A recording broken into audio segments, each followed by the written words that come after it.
अभी हम बोर्ड का प्रश्न 5 और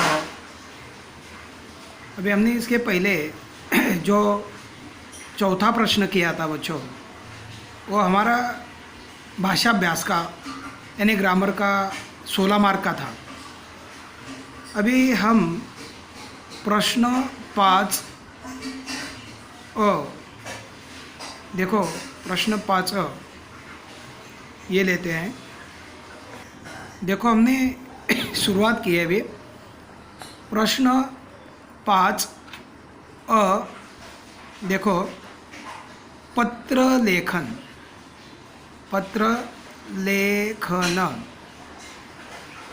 किंवा पत्रलेखन किंवा सारांश लेखन। ध्यान दो बेटा अच्छी तरह से। प्रश्न 5 पत्र लेखन किंवा यानी यहाँ पे और पहले क्या होता था बेटा, हमें पत्र लेखन कंपलसरी लिखना होता था। यहाँ पे अच्छी तरह से माइंड करना बेटा, शांति से ध्यान दो। हम लोग कोई भी काम जल्दबाजी से नहीं करते आ रहे हैं। मैं बार बार रिपीट आपको एक क्वेश्चन को, बोर्ड के क्वेश्चन को रूल के साथ में अच्छी तरह से समझाने का प्रयास कर रहा हूँ बेटा। ध्यान दो, आपको रिवीजन बहुत अच्छा होगा। फिर 5वें प्रश्न में, जैसे चौथा में आपको मैंने कुछ भी किंतु परंतु नहीं छोड़ा। ग्रामर के रूल कैसे लिखने, कहाँ मार्क कैसे कलेक्ट किया है, किस प्रकार से पैटर्न पूरा करना है हमको, टाइप कैसे सवाल आ सकते हैं, वो थोड़ा सा प्रयास मैंने बताने का किया है बेटा।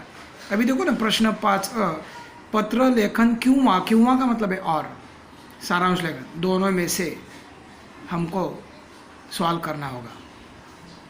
अभी नीचे बताता हूँ, जैसे हर ग्रामर के टॉपिक में मैंने बताया था कि ध्यान में क्या रखना है, लक्षात ठेवा। अभी आपको इसमें क्या ध्यान में रखना है, तो कुछ रूल अभी लिख के देता हूँ। देखो बेटा, पत्र लेखन जो मैं ओरल बताया ना, वो रिटर्न में बता रहा हूँ। जैसे कि आप रिटर्न में आपके पास रहेगा ये सबूत बेटा।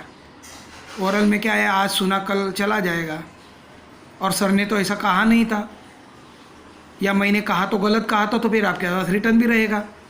गलत भी कहा या सही कहा है तो आपके पास रिटर्न रहेगा बेटा। लेखन आणि सारांश लेखन, जो ओरल बताया वो रिटर्न में बता रहा हूँ। सारांश लेखन, देखो हमारा बोर्ड का पेपर है बेटा, ये शांति से जल्दबाजी से पेपर नहीं करना है। बोर्ड में जब हमें अच्छे उच्चांक लेने हैं तो शांति दिमाग से ही पढ़ाई होती है। लक्षात ठेवा, पत्र लेखन आणि सारांश लेखन यापैकी, डॉट दे बेटा ऊपर, यांपैकी माना इन दोनों में से कोणतीही, माना कोई भी, कोणतीही एक, कोई भी एक, कोणतीही एक कृती, एक तो पत्र लेखन एक तो सारांश लेखन, दोनों में से कोई भी कृती, कोणतीही एक कृती सोडवणे अपेक्षित आहे, आवश्यक आहे, अपेक्षित आहे, म्हणजे कोई भी दोनों में एक हमें सॉल्व करनी है। याची नोंद घ्यावी, म्हणजे ये ध्यान में रखना है। याची नोंद म्हणजे नोट करके रखना है, घ्यावी। इसलिए मैंने क्या किया बेटा, रिटर्न में आपको बताया। एक बार प्रश्न 5 पत्र लेखन किंवा और सारांश लेखन, लक्षात ठेवा। पत्र लेखन आणि सारांश लेखन, आणि क्यों दिया है, क्योंकि आगे बताया दोनों में से एक, समझा ना बेटा। पत्र लेखन आणि सारांश लेखन यापैकी कोणतीही एक कृती सोडवणे अपेक्षित आहे, याची नोंद घ्यावी। देखो बेटा, अभी हम क्या करते हैं ना, पहला टॉपिक समझ लेते हैं। हाँ, पहला टॉपिक है पत्र लेखन। सुना बेटा, पहले पत्र लेखन को हम जांच लेते हैं, समझ लेते हैं। हाँ, अभी हम शुरुआत कर रहे हैं। प्रश्न 5 एकूण 6 गुण, मतलब कि दोनों में से कोई भी एक आप कृति सॉल्व करते हो तो उसको 6 गुण बोर्ड ने हमें रखे हैं। तो इनके लिए पत्र लेखन के लिए कुछ हमें रूल ध्यान में रखने हैं, इसलिए वापस लिख रहा हूँ, लक्षात ठेवा। अभी हम दोनों में से क्या लिया है, पत्र लेखन लिए हैं। अतः पत्र लेखन में कुछ रूल हमने पहले भी सुने हैं, उसमें कोई बदल नहीं होगा, लेकिन आपका रिवीजन होगा, ये ज़रूरी है, क्योंकि एक बार 2 बार 3 बार सुनने से भी कुछ बच्चे भूल जाते हैं। जो समझ लेते हैं वेरी गुड, अच्छी बात है, 90 क्रॉस कर लेते हैं फिर, लेकिन वो अभी मेरी गलती निकाल सकते हैं कि नहीं पहले तो सर ने ऐसा नहीं कहा था, अभी तो कुछ अलग ही बता रहे हैं, तो भी मेरी गलती आपके सामने आ सकती है बेटा। होशियार बच्चे जो है वो ध्यान देते हैं, बारीक सवाल करते हैं, तभी वो क्लियर होते हैं। जो वो सवाल करते ही नहीं, इसका मतलब उनको आता ही नहीं, ऐसा नहीं होता है। आता इसलिए सवाल नहीं करते, ऐसा भी अर्थ होता है। तो यहाँ पर या कृतीमध्ये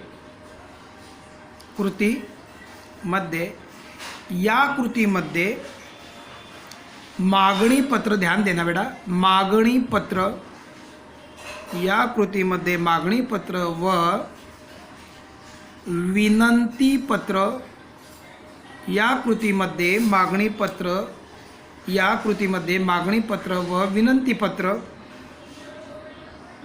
या औपचारिक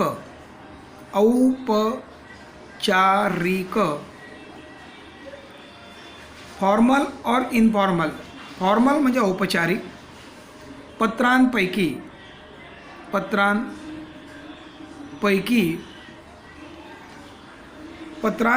औपचारिक एक, आणि देखो ना शुरू से, या कृतीमध्ये मागणी पत्र व विनंती पत्र या औपचारिक पत्रांपैकी एक आणि अभिनंदन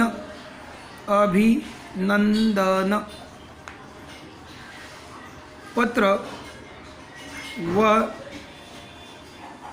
तत्सम कौटुंबिक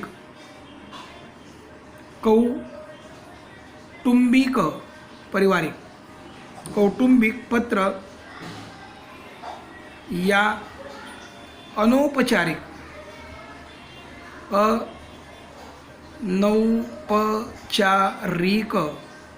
अनौपचारिक पत्रांपैकी एक अशा पत्र लेखनाच्या दोन कृती दिल्या जातील। फिर से एक बार देखो, पढ़ के बता रहा हूँ। या कृतीमध्ये मागणी पत्र, विनंती पत्र या औपचारिक, म्हणजे मागणी और विनंती है ये फॉर्मल लेटर है, और अभिनंदन ये तत्सम कौटुंबिक है। अतः अभिनंदन पत्र ये पारिवारिक पत्र है। ये 3 प्रकार हमें बोर्ड में पूछे जाएंगे। तो दूसरा देखो, या दोनपैकी कोणत्याही, या औपचारिक अनौपचारिक, या दोन पैकी कोणत्याही एका कृतीनुसार पत्र लिहिणे अपेक्षित आहे।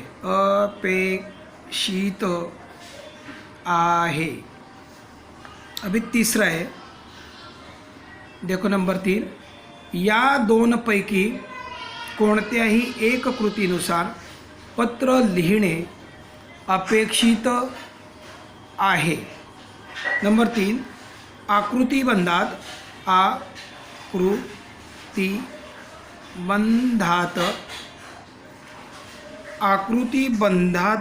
नंबर 1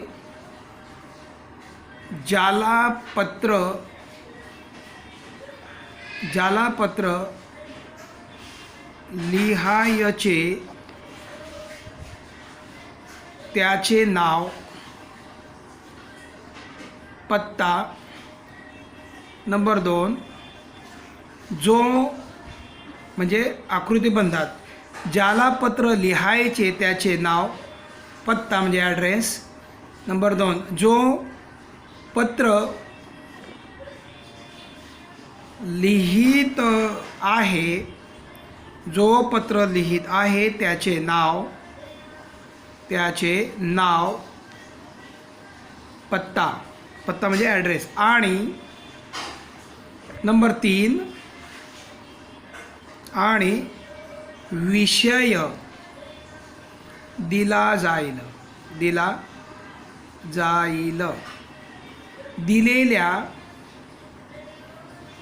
दिलेल्या बाबींचा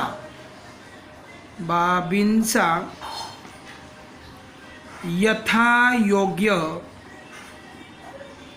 उपयोग करून घ्यावा. फिर ऊपर जाइए बेटा.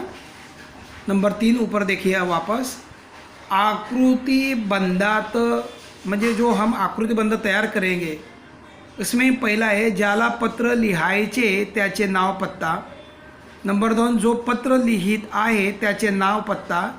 आणि नंबर 3, विषय दिला जाईल, दिलेल्या बाबींचा यथोयोग्य उपयोग करून घ्यावा. ये अच्छी तरह से आपने 9B भी किया है, बस फक्त उसको रिवीजन करना है. नंबर 4, यंदा परीक्षेत, यंदा म्हणजे इस साल, यंदा परीक्षेत ईमेल प्रारूपानुसार पत्र लिहिणे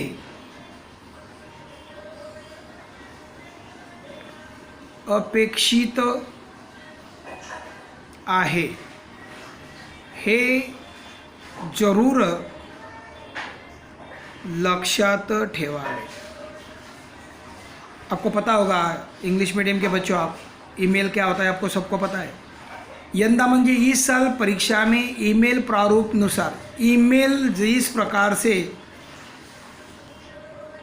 कंप्यूटर मोबाइल के द्वारा हम ईमेल तैयार करते हैं, जिस प्रकार से ईमेल तैयार किया जाता है, लिखा जाता है, इसी प्रकार से हमें अपने पत्र में ऐसा स्वरूप तैयार करना है, ईमेल के जैसा तैयार करना है, जो आपको 9 में पहले सिखाया गया कि शुरू में दिनांक लिखते हैं, फिर प्रति लिखते हैं, फिर विषय लिखते हैं, फिर सब्जेक्ट लिखते हैं, फिर मजकूर लिखते हैं, फिर उसके बाद फ्रॉम का एड्रेस लिखा जाता है. ये ईमेल का ही प्रारूप है. ध्यान दो बेटा, ये इस प्रकार से यहाँ बताया गया है कि यंदा परीक्षेत म्हणजे एग्जाम में ईमेल प्रारूप के अनुसार, म्हणजे ईमेल के जैसे हमें पत्र लिखने का प्रयास करना है. ये बोर्ड आपसे अपेक्षित म्हणजे आपसे अपेक्षा करता है. और पेपर में ये जो सजावट होती है, ये जो रूप होता है, ये जो प्रेजेंटेशन होता है, इसमें राइटिंग स्केल में मार्क दिए जाते हैं बच्चों. तभी कुछ बच्चे ज़्यादा मार्क लेते हैं, कुछ कम लेते हैं. म्हणजे जितना हमारा मेहनत पेपर में दिखाई देता है, उतने ही रिजल्ट में हमारे गुण दिखाई देते हैं बच्चों.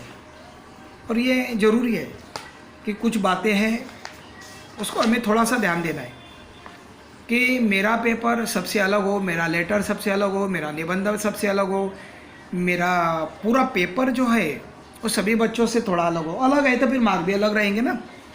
अलग मतलब पॉजिटिव बात कर रहा हूँ मैं, अच्छे ही रहेंगे. फिर इसके बाद हम पत्र लेखन के कुछ महत्व के रूल या महत्व का मार्गदर्शन लिख रहा हूँ. देखो, महत्वाचे मार्गदर्शन. आता पत्र में मैं मार्गदर्शन दे रहा हूँ, गाइड कर रहा हूँ कि किस प्रकार से हमें करना है. ये एक बार हमने सुना है, ये किया है, वापस एक बार रिवीजन कर रहा हूँ बेटा. बहुत अच्छी तरह से पोर्शन आगे भी गया हमारा, इसलिए आगे जाके कोई फ़ायदा नहीं. थोड़ा रिवीजन बहुत ज़रूरी है. देखो, एक पत्राचा विषय नीट समझून घ्या, सबसे इम्पॉर्टेंट बात है. ये महत्व का मार्गदर्शन में मैं पहला रूल बता रहा हूँ कि पत्राचा विषय समझ में नहीं आया ना तो लेटर शक्य ही नहीं है कि हम बराबर लिख सकते हैं. पत्राचा विषय, सब्जेक्ट नीट बहुत अच्छी तरह से समझून घ्या.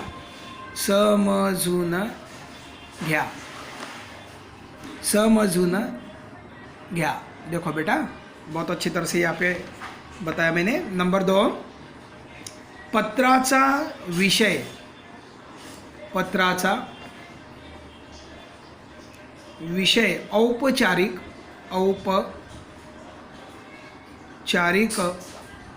पत्राचा विषय औपचारिक पत्रात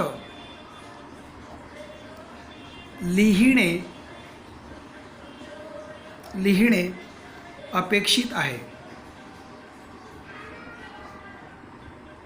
पहिला रूल आहे पत्राचा विषय नीट समजून घ्या। 2, पत्राचा विषय औपचारिक पत्रात लिहिणे अपेक्षित आहे। नंबर 3, योग्य मायना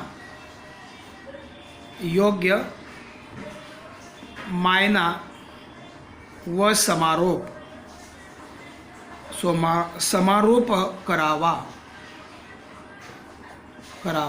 योग्य मायना व समारोप करावा। नंबर 4, आपले म्हणणे, अपने कहना, आपका कहना, आपले म्हणणे म्हणजे हमारा कहना मुद्दे सूदपणे म्हणजे बहुत अच्छी तरह से आउटलाइन होनी चाहिए, मांडावे, रखना चाहिए। हमारा जो कहना है वो बहुत ही आउटलाइन, स्टेप बहुत अच्छी होनी चाहिए, शुरुआत अच्छी होनी चाहिए और रखनी चाहिए ऐसे विषय हमें। नंबर 5, पत्राची भाषा, पत्राची भाषा। देखो बेटा, भाषा नम्र, मधुर, पत्र स्वरूपानुसार, जैसे सब्जेक्ट होता है उसनुसार हमारी भाषा होनी चाहिए। पत्राची भाषा पत्र स्वरूपानुसार असावी। पत्राची भाषा, लँग्वेज पत्र स्वरूपानुसार असावी। रटाळ असू नये, रटाळ असू नये मतलब कि अनर्थक भाषा नहीं होनी चाहिए, कि जिसका अर्थ ही नहीं कुछ हो रहा है, जिसका अर्थ ही नहीं कुछ लग रहा है, ऐसी नहीं होनी चाहिए। ये देखो बेटा, यहाँ पे ये 5 बातें मैंने यहाँ पे बताई है, ये पत्र के लिए बहुत अच्छी तरह से ध्यान देनी है। फिर उसके बाद है सारांश लेखन। अभी है नंबर 2 टॉपिक, किंवा में आता है बेटा ये, किंवा, देखो इधर लिखते हैं हम किंवा। सारांश लेखन, पता है इनके भी कुछ रूल है। अभी देखो इसमें नहीं है, प्रश्न 5 एकूण गुण 6, क्योंकि इसके और है तो उसको पत्रों को 6 है तो इनको भी 6 है। कोई पत्र लिखेंगे, कोई सारांश लेखन लिखेंगे। कभी सारांश लेखन प्रश्न 5 एकूण गुण 6। तो देखो बेटा, इसमें हम थोड़ा सा इनके भी रूल देख लेते हैं। लक्षात ठेवा, एक या कृतीमध्ये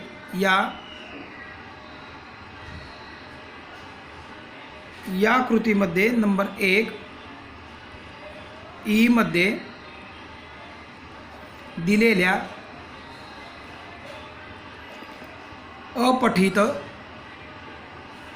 अपठित उतार्याचे सारांश लेखन करायचे आहे। बहुत इम्पॉर्टंट बात है कि या कृतीमध्ये प्रश्न 1, देखो प्रश्न 1 ई मध्ये दिलेल्या अपठित म्हणजे अनसीन उतार्याचे पैसेज का सारांश लेखन हमें यहाँ पर करना है। नंबर 2 बात देखो, या अपठित उतार्याचा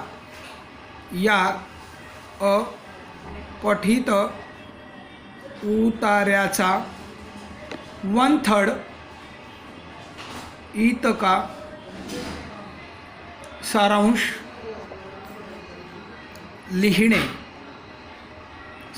लिहिणे अपेक्षित आहे।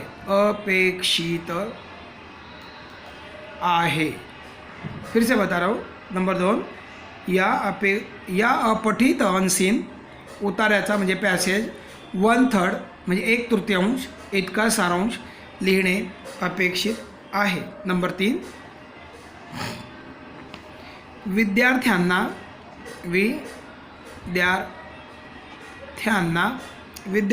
सारांश लेखनाचा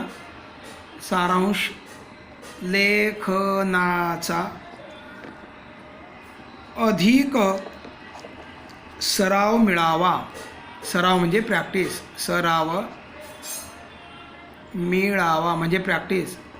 मिळावा म्हणून इसलिए प्रैक्टिस करने के लिए इसलिए हमें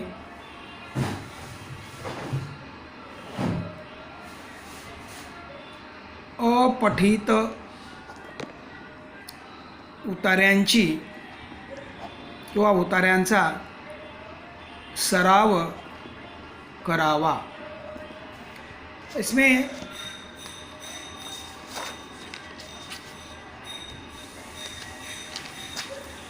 कुछ महत्व का मार्गदर्शन दे रहा हूँ।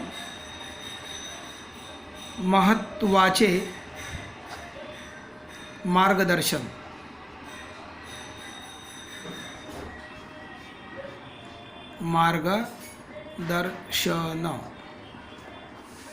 महत्वाचे मार्गदर्शन। 1, उतारा काळजीपूर्वक नीट वाचावा। उतारा काळजीपूर्वक वाचावा म्हणजे जो पैसेज है वो बहुत ही शांति से ध्यान देकर पढ़ना चाहिए। नंबर 2, त्यातील म्हणजे उस पैसे में से त्यातील ठळक मुद्दे नमूद करावे। मतलब जो पैसेज हम पढ़ते हैं उसमें से कुछ आउटलाइन जो है, मेन आउटलाइन, खास आउटलाइन हमको यहाँ पे उसको नोट करना चाहिए। नंबर 3, उतार्यातील मुद्द्यांचे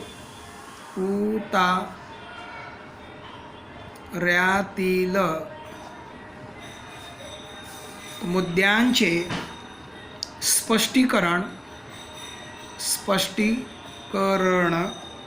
सारांश लेखनात